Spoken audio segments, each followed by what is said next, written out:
2021 പതിവ് പോലെ LDF അല്ല UDF ആണ് അധികാരത്തിൽ വന്നിരുന്നെങ്കിൽ ഈ നേടിയ നേട്ടങ്ങളെല്ലാം പുറകോട്ട് പോകുമായിരുന്നു. 21 എവിടെയാണോ അവസാനിച്ചത് അവിടുന്ന് തന്നെ മുന്നോട്ട് കൊണ്ടുപോകാൻ കഴിയും. അങ്ങനെയാണ് നമ്മുടെ രാജ്യത്തെ ഒന്നാം സ്ഥാനം നാം കരസ്ഥമാക്കുന്നത്. ഇതിന് തുടർച്ച വേണം. ആ തുടർച്ചയ്ക്ക് 2021 സംസ്ഥാന ഭരണം LDFനെ ഏൽപ്പിച്ചതുപോലെ കോർപ്പറേഷൻ്റെ ഭരണം LDFനെ ഏൽപ്പിക്കണം. അതിനായി നിങ്ങൾ ഈ തെരഞ്ഞെടുപ്പ് വേളയിൽ അഹോരാത്രം പ്രവർത്തിക്കുക എന്ന് മാത്രം അഭ്യർത്ഥിച്ചുകൊണ്ട് ഒരു കാര്യം നാം എല്ലാം കാണേണ്ടതായിട്ടുണ്ട്. ഇപ്പോൾ ഗോവിന്ദൻ മാഷ് ഇവിടെ പറഞ്ഞ രീതിയിലുള്ള അതിദാരിദ്ര്യമുക്ത കേരളം എന്ന നില അടക്കം നമുക്ക് നേടിയെടുക്കാൻ കഴിഞ്ഞത് പ്രധാന കാരണം 2021 ജനങ്ങൾ LDFന് തുടർഭരണം സമ്മാനിച്ചു എന്നതാണ്. സാധാരണ സംഭവിക്കാറുള്ളത് LDFൻ്റെ ഘട്ടത്തിൽ നല്ല രീതിയിലുള്ള വികാസം വിവിധ മേഖലകളിൽ നമ്മുടെ നാട്ടിലുണ്ടാകാറുണ്ട്. പക്ഷെ തൊട്ടു പിന്നാലെ കേരളത്തിൻ്റെ കുറേ കാലത്തെ പതിവനുസരിച്ച് വരുന്ന UDF സർക്കാർ അവിടുന്ന് പുരോഗതിയിലേക്കല്ല നാടിനെ അധോഗതിയിലേക്കാണ് നയിച്ചിരുന്നത്. 2006 മുതൽ 2011 വരെ ഇവിടെ LDF സർക്കാരായിരുന്നല്ലോ. എല്ലാ മേഖലയിലും നല്ല പുരോഗതി ഉണ്ടാക്കിയതാണ്. പക്ഷേ 2011-16 കാലം UDFൻ്റെ കാലം പുരോഗതി നേടിയ എല്ലാ മേഖലകളും പുറകോട്ട് പോയി. കേരളത്തിൻ്റെ അഭിമാന സ്തംഭങ്ങളായ മേഖലകളടക്കം അതിദയനീയ പതനത്തിലായി. പിന്നീട് വരുന്ന ഗവൺമെൻറ്റിന് ഈ തകർന്ന ഭാഗം നികത്തിയെടുക്കലാണ് ആദ്യത്തെ പണി. ഇപ്പോൾ 2016 LDF സർക്കാർ അധികാരത്തിൽ വന്നപ്പോൾ ആദ്യം പരിശോധിച്ച കാര്യം ക്ഷേമ പെൻഷൻ എത്ര കുടിശ്ശികയുണ്ട് എന്നായിരുന്നു. അന്ന് 600 രൂപയാണ്. അന്നത്തെ കുടിശ്ശിക 18 മാസമായിരുന്നു. അത് പ്രഖ്യാപിച്ച് 600 രൂപ ആർക്കും കൊടുത്തിട്ടില്ല എന്നർത്ഥം. അത് കൊടുത്തു തീർത്തത് LDF സർക്കാരാണ്. പിന്നീട് ഓരോ മേഖലയും നമുക്കെല്ലാം അറിയാവുന്ന വ്യത്യസ്ത മേഖലകൾ ആ തകർച്ച പരിഹരിക്കുന്നതിനായി പിന്നീടുള്ള ശ്രമം. അപ്പോൾ 5 വർഷം പൂർത്തിയാകുന്നു. 2021 ആകുന്നു. 2021 പതിവ് പോലെ LDF അല്ല UDF ആണ് അധികാരത്തിൽ വന്നിരുന്നെങ്കിൽ ഈ നേടിയ നേട്ടങ്ങളെല്ലാം പുറകോട്ട് പോകുമായിരുന്നു. ഓരോ രംഗവും വലിയ തോതിൽ പുറകോട്ട് പോകും. അത് സംഭവിച്ചില്ല എന്ന് മാത്രമല്ല, ഇവിടെ പറഞ്ഞതുപോലെ ലോകത്താകെയുള്ള മലയാളിക്ക് അഭിമാനിക്കുമാർ, ലോകത്താകെയുള്ള ഇടതുപക്ഷ ചിന്താഗതിക്കാർക്ക്, പുരോഗമന ചിന്താഗതിക്കാർക്ക് അഭിമാനിക്കുമാറുള്ള നേട്ടം അതിദാരിദ്ര്യമുക്താവസ്ഥ നേടാൻ നമുക്ക് കഴിയും. ഈ ഒരു കാര്യം മാത്രമല്ല, ഇപ്പോൾ ഈസ് ഓഫ് ഡൂയിങ് ബിസിനസ്സിൽ നമ്മൾ നല്ല നേട്ടമുണ്ടാക്കി. ആ നേട്ടം 2021-26 ഭാഗമായി മാത്രമുണ്ടായ നേട്ടമല്ല. 2016 LDF അധികാരത്തിൽ വരുമ്പോൾ നമ്മൾ വളരെ പിറകിലായിരുന്നു. കേരളം പോലൊരു സംസ്ഥാനം ഈസ് ഓഫ് ഡൂയിങ് ബിസിനസ്സിൽ 1-ാം സ്ഥാനത്തെത്തുക എന്നത് ചിന്തിക്കാൻ കഴിയുന്ന ഒന്നായിരുന്നില്ല. അപ്പം അസാധ്യമായ കാര്യങ്ങൾ പിന്നെ ആലോചിക്കേണ്ടതില്ല എന്നാണല്ലോ സാധാരണ വെക്കുക. പക്ഷെ അതല്ലാലോ ഒരു സർക്കാരിൻ്റെ ഉത്തരവാദിത്വം. എന്തുകൊണ്ട് നമുക്ക് ഈ രംഗത്ത് കുറവുകൾ പരിഹരിച്ചുകൂടാ? എന്തുകൊണ്ട് നമുക്ക് 1-ാം സ്ഥാനത്ത് എത്തിക്കൂടാ? ആ പരിശോധന ആരംഭിച്ചു. അതിൻ്റെ ഭാഗമായി കണ്ടെത്തിയ കാര്യങ്ങൾ പരിഹരിക്കാനുള്ള നടപടികൾ ആ 2016-21 കാലത്ത് സ്വീകരിച്ചു. നിയമങ്ങൾ ഭേദഗതി ചെയ്തു, ചട്ടങ്ങൾ ഭേദഗതി ചെയ്തു. ഒരു വ്യവസായം ആരംഭിക്കുന്നതിന് എല്ലാ നടപടിക്രമങ്ങളും പൂർത്തിയാക്കി അപേക്ഷ കൊടുത്താൽ അനുമതി നിശ്ചിത സമയത്തിനുള്ളിൽ നൽകിയില്ലെങ്കിൽ ആ അപേക്ഷകന് ആ വ്യവസായം ആരംഭിക്കാം എന്ന നിയമ ഭേദഗതി അടക്കം വന്നു. ഇക്കാര്യത്തിൽ നമ്മുടെ മാനസിക ഘടനയിലും മാറ്റം വരേണ്ടതുണ്ടായിരുന്നു. ഒരുപാട് മാറ്റങ്ങൾ അതിൻ്റെ ഭാഗമായി കൊണ്ടുവന്നു. അപ്പോഴേക്കും 21-ആയി. 21-ലെ തെരഞ്ഞെടുപ്പിൽ LDF-ന് തുടർഭരണം ലഭിച്ചപ്പോൾ 21-ൽ എവിടെയാണോ അവസാനിച്ചത് അവിടുന്ന് തന്നെ മുന്നോട്ട് കൊണ്ടുപോകാൻ കഴിയും. അങ്ങനെയാണ് നമ്മുടെ രാജ്യത്തെ 1-ാം സ്ഥാനം നാം കരസ്ഥമാക്കുന്നത്. അത് യാദൃശ്ചികമല്ല എന്നതാണ് ഇപ്പോൾ കുറച്ചു നാൾ മുൻപ് 2-ാം തവണയും ആ 1-ാം സ്ഥാനം നമുക്ക് നിലനിർത്താൻ കഴിഞ്ഞു. ഉദാഹരണങ്ങളിലേക്ക് അധികം പോകുന്നില്ല. വിദ്യാഭ്യാസ രംഗം, പൊതുവിദ്യാഭ്യാസ രംഗത്തിൻ്റെ കാര്യം എല്ലാവർക്കും അറിയാം. ഉന്നത വിദ്യാഭ്യാസ രംഗം വലിയ തോതിൽ മാറ്റങ്ങൾ വന്നു കഴിഞ്ഞു. കഴിഞ്ഞ ദേശീയ തലത്തിലുള്ള വിലയിരുത്തലിൽ രാജ്യത്തെ 12 യൂണിവേഴ്സിറ്റികൾ എടുത്താൽ അതിൽ കേരളത്തിലെ 3 യൂണിവേഴ്സിറ്റികൾ ഉണ്ടായിരുന്നു. കേരളയും കൊച്ചിയും ഗാന്ധിയും.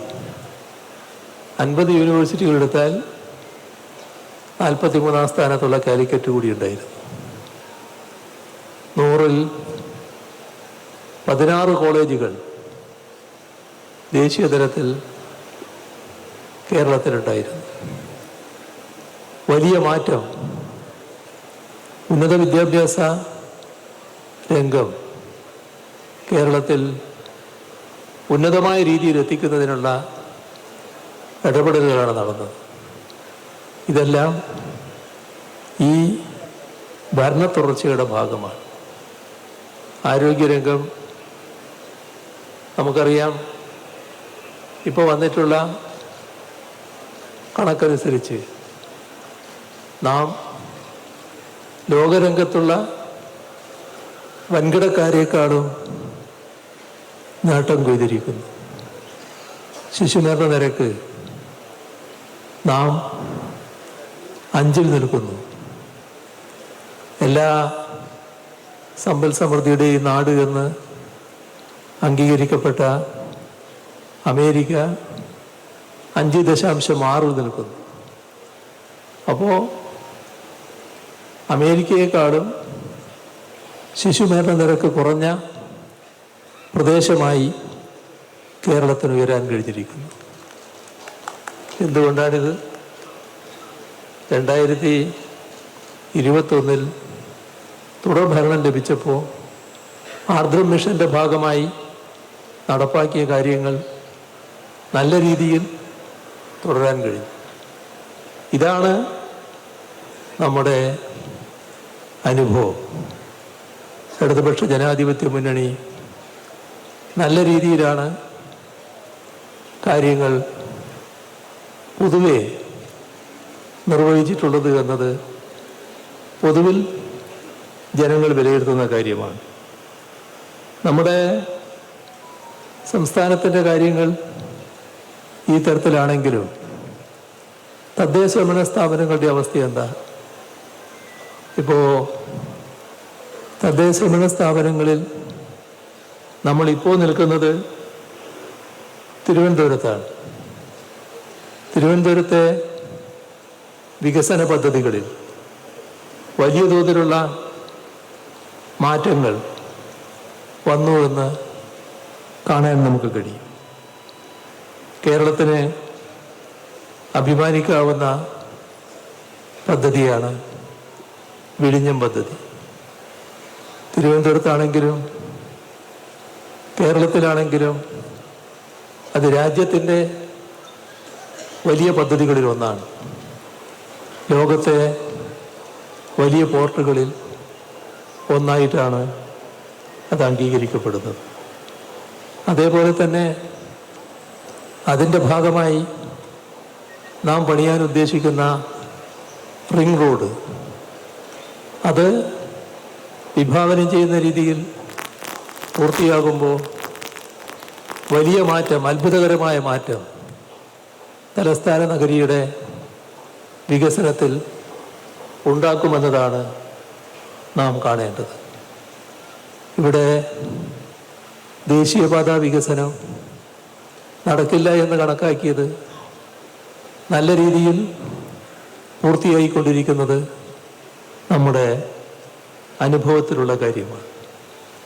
അതേപോലെ തന്നെയാണ് സംസ്ഥാന ഗവൺമെൻറ് മുൻകൈയെടുത്തുകൊണ്ട് കിഫ്ബിയുടെ ധനസഹായത്താൽ പൂർത്തിയാക്കുന്ന മലയോര ഹൈവേയും തീരദേശ ഹൈവേയും അതിലെല്ലാം നല്ല പുരോഗതിയാണ് ഇപ്പോൾ നമുക്ക് നേടാനായിട്ടുള്ളത്. ഇവിടെ ലൈഫ് സയൻസ് പാർക്ക് ആധുനിക കേരളത്തിൻ്റെ ഒരു മുഖമുദ്രയായി മാറാൻ പോകുന്ന ഒന്നാണ്. ടെക്നോ പാർക്ക് കേരളത്തിൻ്റെ ആദ്യഘട്ടത്തിലുള്ള രാജ്യത്തിൻ്റെ തന്നെ ഏറ്റവും മുൻപന്തിയിൽ നിന്ന ടെക്നോ പാർക്കാണ്, ആദ്യത്തെ ടെക്നോ പാർക്കാണ്. അതിൻ്റെ വികസനം വലിയ തോതിലാണ് ഇപ്പോൾ നടക്കുന്നത്. അതിനോടൊപ്പം തന്നെ മെട്രോ റെയിൽ നമ്മുടെ തിരുവനന്തപുരം നഗരത്തിൻ്റെ മുഖച്ഛായ മാറ്റുന്നതിന് ഇടയാക്കുന്ന മെട്രോ റെയിലിൻ്റെ അംഗീകാരത്തിൻ്റെ ആദ്യഘട്ട നടപടിയിലേക്ക് നാം കടന്നിരിക്കുകയാണ്. ഇങ്ങനെ നോക്കിയാൽ തിരുവനന്തപുരം നഗരത്തിൻ്റെ മുഖച്ഛായ മാറുന്നതാണ് നമ്മുടെ സംസ്ഥാനത്തിൻ്റെ പൊതുവായ വികസനത്തിന് വലിയ തോതിൽ സംഭാവന നൽകുന്നതാണ് ഈ പദ്ധതികൾ. ഇവിടെ തിരുവനന്തപുരത്തിൻ്റെ ഏറ്റവും വലിയ പ്രത്യേകത തിരുവനന്തപുരം കോർപ്പറേഷനാണ് നമ്മുടെ രാജ്യത്തെ ഏറ്റവും ദൈർഘ്യമേറിയ സ്മാർട്ട് റോഡ് നിർമ്മാണം പൂർത്തിയാക്കിയത്. നഗരത്തിലെ 49 റോഡുകളെയാണ് സ്മാർട്ട് റോഡുകളാക്കി മാറ്റിയത്. 28 റോഡുകളെ സെമി സ്മാർട്ട് റോഡുകളാക്കിയും മാറ്റി. നഗരത്തിൽ 6 ഇടങ്ങളിലായി മൾട്ടി ലെവൽ പാർക്കിംഗ് സംവിധാനം ഏർപ്പെടുത്തി. നഗര സുരക്ഷയ്ക്കായി നമ്മുടെ ഈ നഗരത്തിലാകെ 1000 ക്യാമറകൾ സ്ഥാപിച്ചിട്ടുണ്ട്. 25 പാർക്കുകളാണ് നവീകരിച്ചത്. കഴിഞ്ഞ 5 വർഷമെടുത്താൽ ഈ കഴിഞ്ഞ 5 വർഷം കൊണ്ട് 3000 കോടി രൂപയുടെ അടിസ്ഥാന സൗകര്യ വികസന പ്രവർത്തനങ്ങൾ തിരുവനന്തപുരം നഗരത്തിൽ നഗരസഭ മുഖേന മാത്രം നടപ്പാക്കിയിട്ടുമുണ്ട്. നമ്മൾ ഭവൻ രഹിതരില്ലാത്ത കേരളം എന്ന ലക്ഷ്യം പൂർത്തീകരിക്കുന്നതിനാണ് ശ്രമിച്ചുകൊണ്ടിരിക്കുന്നത്. അതിൻ്റെ ഭാഗമായി നഗരത്തിൻ്റെ ചിത്രമെടുത്താൽ 12380 വീടുകളാണ് ഇവിടെ പൂർത്തീകരിക്കാനായത്. ഇതിനു പുറമെ കല്ലടിമുഖത്ത്, കണ്ണമ്മൂലയിൽ, രാജാജി നഗറിൽ, കരിമടത്ത്, മതിപ്പുറത്ത് ഭവനങ്ങളും ഭവന സമുച്ചയങ്ങളും ഒരുക്കുന്നതിനുള്ള നടപടികളും സ്വീകരിച്ചിട്ടുണ്ട്. തിരുവനന്തപുരം നഗരത്തിലെ സ്കൂൾ ക്ലാസ് റൂമുകൾ നല്ല രീതിയിൽ സ്മാർട്ടാക്കി മാറിയിരിക്കുകയാണ്. 33 കോടി രൂപയാണ് ഇതിന് വിനിയോഗിച്ചത്. മാത്രമല്ല, കൂടുതൽ ക്ലാസ് റൂമുകൾ സ്മാർട്ടാക്കുന്നതിനുള്ള നടപടികൾ സ്വീകരിച്ചു വരികയുമാണ്. 21 സ്കൂളുകളിൽ ഡിജിറ്റൽ ലൈബ്രറി സ്ഥാപിച്ചിട്ടുണ്ട്. 1428 കുട്ടികൾക്കാണ് ലാപ്ടോപ്പ് ലഭ്യമാക്കിയത്. 127 സ്കൂളുകളിൽ 15,000 വിദ്യാർത്ഥികൾക്ക് പോഷകസമൃദ്ധമായ ഭക്ഷണം ഉറപ്പാക്കുന്നതിനുള്ള ഉണർവ് പദ്ധതി നല്ല രീതിയിൽ നടപ്പാക്കി വരികയാണ്. ഡെഫ് ആൻഡ് ഡബ് സ്കൂളിൻ്റെ വികസനത്തിന് നഗരസഭ മുഖേന മാത്രം 15 കോടി രൂപ ചെലവഴിച്ചിട്ടുണ്ട്. SC വിഭാഗത്തിലെ 543 വിദ്യാർത്ഥികൾക്ക് പഠനമുറി നിർമ്മിക്കുന്നതിന് 3 ലക്ഷം രൂപ വീതം നൽകിയിട്ടുമുണ്ട്. കഴിഞ്ഞ 5 വർഷത്തെ കണക്കെടുത്താൽ നഗരത്തിൽ 22 ആരോഗ്യ കേന്ദ്രങ്ങൾ പ്രവർത്തനം ആരംഭിച്ചിട്ടുണ്ട്. 31 എണ്ണം നവീകരിച്ചിട്ടുണ്ട്. ആകെ 88 ആരോഗ്യ കേന്ദ്രങ്ങൾ തിരുവനന്തപുരം നഗരത്തിൽ പ്രവർത്തിക്കുന്നുണ്ട്. 13 പാലിയേറ്റീവ് കെയർ യൂണിറ്റുകൾ. ഇവയിൽ 5801 രോഗികളെ സൗജന്യമായി പരിപാലിച്ചു വരുന്നുണ്ട്. 187 രോഗികൾക്ക് സൗജന്യ ഡയാലിസിസ് നൽകി വരുന്നുണ്ട്. നഗരത്തെ വനിതാ സൗഹൃദമാക്കുന്നതിന് വേണ്ടിയുള്ള ഷീ സ്പേസുകളും വനിതാ സംരംഭകർക്കായുള്ള ഷീ ഹബ്ബുകളും ഒരുക്കിയിട്ടുണ്ട്.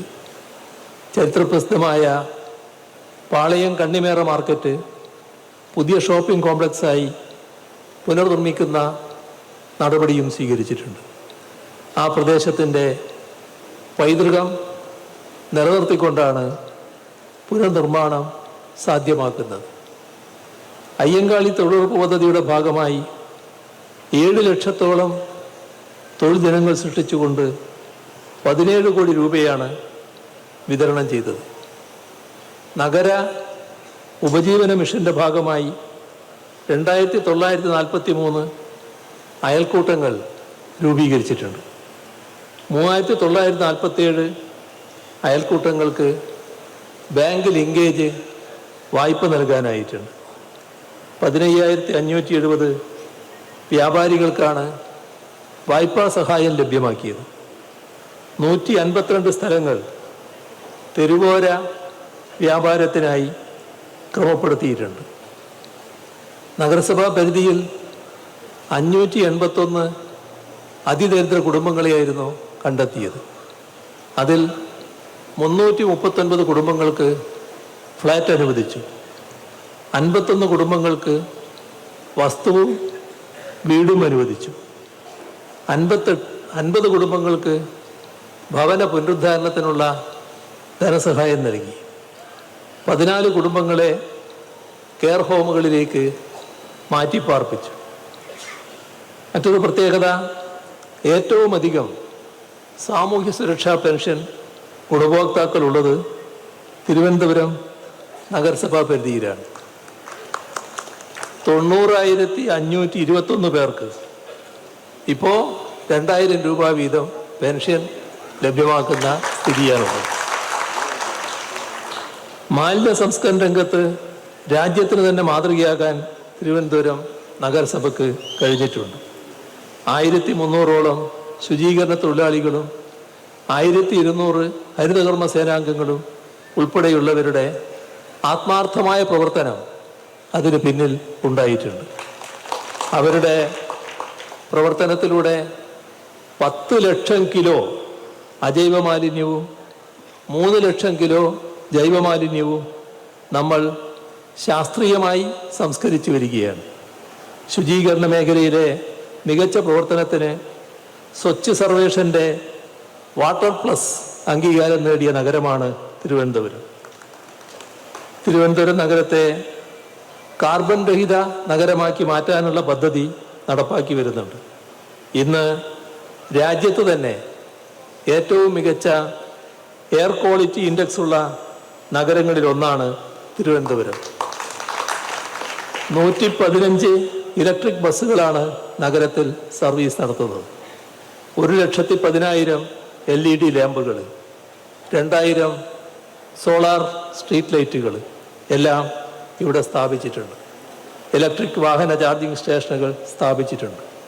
2040ഓടെ തിരുവനന്തപുരത്തിനെ നെറ്റ് സീറോ കാർബൺ എമിഷൻ നഗരമാക്കി മാറ്റും എന്നാണ് നാം കണ്ടിട്ടുള്ളത്.